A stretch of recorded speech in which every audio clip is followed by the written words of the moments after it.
what's true is we live in the most connected generation in the history of time, while simultaneously being the most disconnected generation in the history of time, in its totality.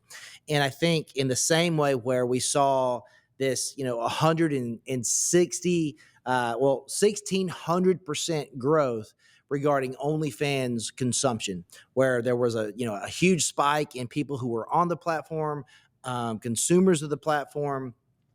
And this is all happening in 2020, so in the middle of COVID, where people are isolated. Anyone that is very systematic and they love their rhythm, and that is good for their mental and emotional health. This guy, I found it like really difficult. Like, how do I adapt to a new normal? And if you don't have a strong foundation, when something that is like a rhythm is shaken, if you don't have something that is firm to lean on, then you're going to fall apart. And what happened was, a lot of people went one way, and there was a few people that went another. And it's like, man, if Jesus is Lord over everything, then he is Lord over social media. And maybe in this time, I'm going to use what I got to do what I can. And people started creating these subcultures of these Bible studies and these weekly connects, and they're like, hey, even if I can't make it to where you are, we're going to connect with regularity. We're going to form this consistent bond of brothers, and we're going to do that. And I think like what we're living in today, 4 years removed from that, is the fruit of people really hungry for community. And I see this often, like, what is Gen Z, what is Gen Alpha hungry for? Authenticity, community. They don't want the fluff. They don't want the BS. Like, they don't want that. It's like, be real with me. Tell me what I need to know. Tell me what I need to do. Let's connect. If we're gonna do something, do what you say, and say what you mean. And I think we're on the cusp of seeing both a mental health crisis because of what OnlyFans provided people an opportunity to step into, but also we're seeing an uprising of young leaders that said, "Hey, this is not our ideal, but I'm going to do what I can where I can." And they were poured into by people. They sought mentorship. They saw and they read books. They poured into themselves. They created disciplines.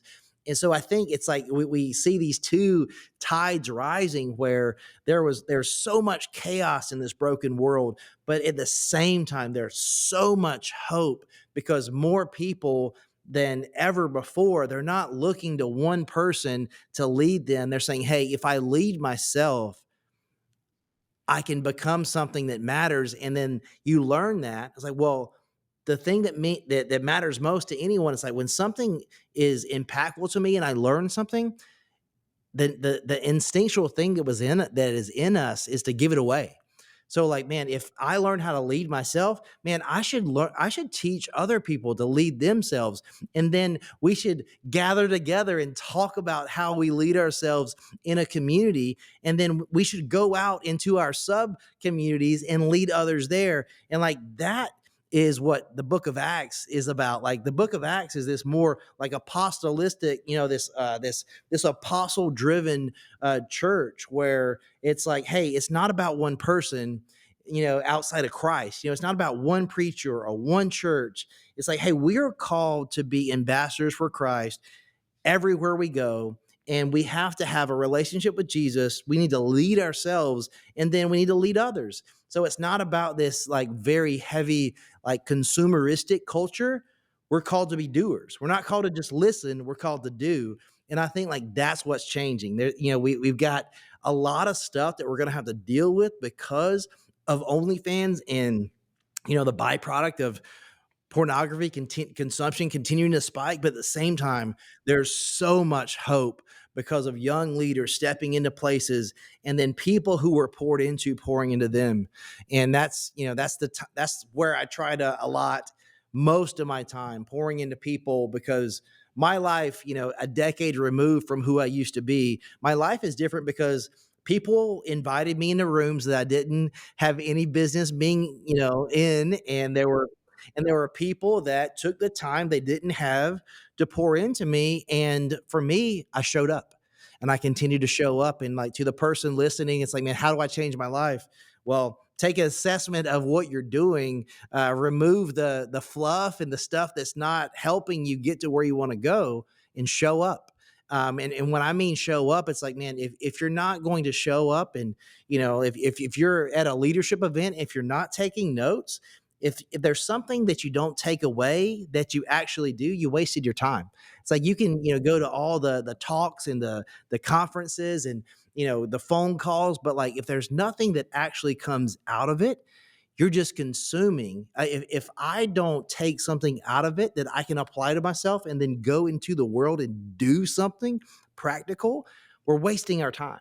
So, I mean, that's my hope for people, and that's a long-winded answer to your question, but yeah, man, I am hopeful for the young men and women who are stepping into places and leading themselves and leading others well. Yeah, likewise. I'm very optimistic, man, and it always points me to that quote. I'm sure you've heard it before. Good times create weak men create hard times create strong men, and strong men create good times. And I think what you're sharing here is in 2020, the world shut down. We saw this increase of OnlyFans. I think it's at 1,600%. With consumership, we saw the rise in mental health and suicide and depression. Pornhub was giving out premium subscriptions for free. Everybody felt like the world was going to end. Those were hard times.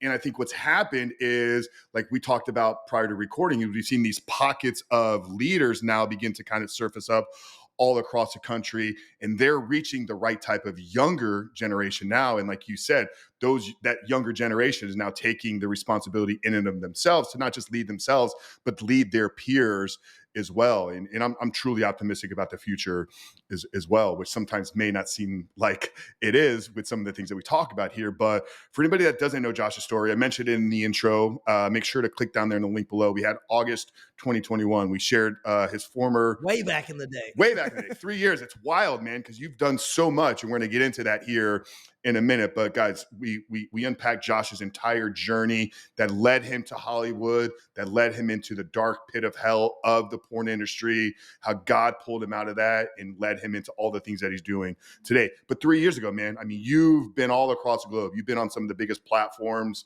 in the conservative, also in the secular space as well. You and your wife welcomed a new baby not too long ago. Congratulations on that. But the big thing I want to talk to you about today is this book, right? The 7 Lies That Will Ruin Your Life. You mentioned the thing that Generation Z and Generation Alpha is searching for is authenticity and in truth. And it's interesting that the book is called The 7 Lies That Will Ruin Your Life, because I think that this is going to be able to reach so many of that generation. Josh, with everything that you were already doing at the time, I mean, you could turn on a microphone and reach millions of people. What was the call here to even take on the project? Because I know what this is, because I'm nearing the end of the first book as well, and I know how big of an undertaking something like this can be. So for you, with everything that you had sitting at your table, what prompted you to say, you know what, I want to go in, I want to put my story into a book? Yeah, I think for me, because at the end of every men's conference that I speak at, you see people confessing things. You see people, coming up to you saying, "Hey, I've never told anyone this, but," and always and forever, vulnerability is going to be the gateway to connectivity. If that's Proverbs 3 in a nutshell. It's like, submission, submission, submission, repent, repent, repent. If I lay down my life, that's how I found, life in abundance. If I trust that God has a plan and a purpose for my life, if I lay down who I think I should be and what I think that I need to do to find, joy, satisfaction, peace, if I understand that He alone can provide me that, but it's going to cost me something, then that's the recipe. But speaking of recipe, it's like I'm hearing all these people come to me saying all this stuff, but the now what? The now what is something that I couldn't always answer, because I'm at, I spoke at 65 different churches last year, and it's like at the end of most of them, there's not always a practical next step for them to take. And there's a lot of processes that, you need to step into. There's, how did I get from who I was, 11 years ago to who I am today? There's a lot there. So I thought, man, if I could unpack, essentially a recipe for healing and finding hope and purpose, then also like sharpening the tools in which God gave me to utilize for his glory, and to operate in excellence, and to do good works, and to be the person I was created to be. I think like that is a sense the essence of the book. It's like, here's a recipe book for healing, and I'm going to also invite you into, here are lies that I believed. And if you believe a lie to be true, it becomes true to you. And you create a worldview that has a lie in it, and you're looking through a broken lens, which is going to lead to a broken life. So I thought, man, here are these lies that culture propagates as truth, and here's how I believe them. And through me believing these lies, it led to destruction in my life. But then, 2 Timothy 3:16 talks about how all scripture is God breathed and it's good for teaching, rebuke, reproof, and all this stuff. And reproof was the thing that I needed. So reproof means to dismantle and destroy. So I needed to dismantle and destroy lies that I believed about God, about myself, about others. And I needed to build a new foundation to stand on. And, if a synopsis of the book would be just Romans 12:2, it talks about you're either being conformed by the world or you're being transformed by the renewing of your mind. And, and as the verse goes on, it's like, so that you can discern what is God's good, pleasing, and perfect will. There's truth that God has provided us with to know, so that we can discern what is best for me, what is God's ways, what is something, what is a decision that I can make that it's going to benefit me in the way that God intended, me to, live in this world, or is this going to be to my detriment? So I can discern what is good for me, what is bad for me. And that's essentially the book. It's like, hey, I've made a ton of mistakes, but also there's a lot of brokenness in my life that I hope that people can see themselves in my story and say, hey, in spite of not having a dad, in spite of not growing up, with what I needed, in spite of, whatever mistakes, no matter how easy it is to find the mistakes that I've done, you're not defined by the worst thing you've done, or you're not defined by the greatest thing you'll ever do. God alone defines you, because he's the author and he has the pen. If you start there, that doesn't diminish what happened to you, but you don't create an identity out of things that you did, and you don't create an identity out of things that were done to you, because he's the author.